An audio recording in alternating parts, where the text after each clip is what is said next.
Hello, my name is Vince Cerf. I'm Vice President and Chief Internet Evangelist at Google. But for purposes of this conversation, I'm a huge fan of our African colleagues who are trying to make the Internet more available and more useful and more reliable, safer and more secure in Africa. And those of you who are part of the Afnog organization are very much a part of that effort. As you know, at the moment, one of the more important institutions in Africa, Afnog, is undergoing some significant stresses and strains. Nothing is more important than getting that organization back onto an even keel. The most recent actions, which will allow it to reform its board and to name a CEO, are very important in my view to reinforce the stability of the RIR system.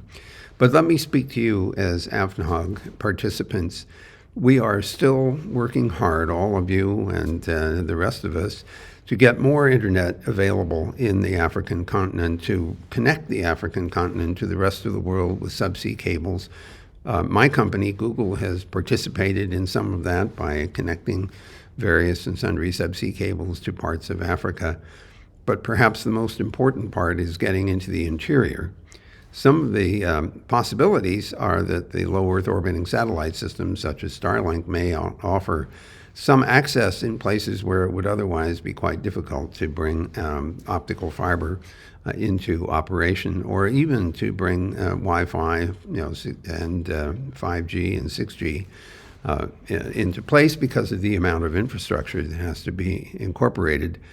All of those are possibilities, and they should all be pursued where it's economically feasible, where investment is rewarded, where there is a market that can sustain the resulting investment that's required and the maintenance that's required after that.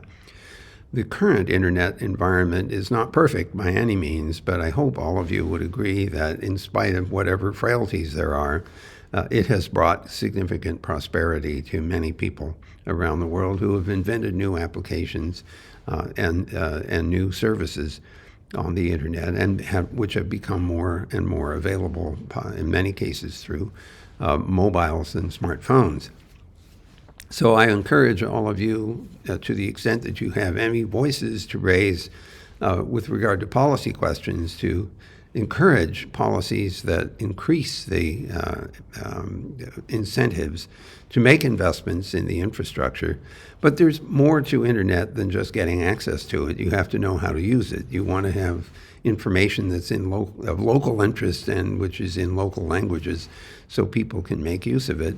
Those require investments as well, as does the training for the use of internet. Again, more intellectual investments, more people capable of making use of the technology.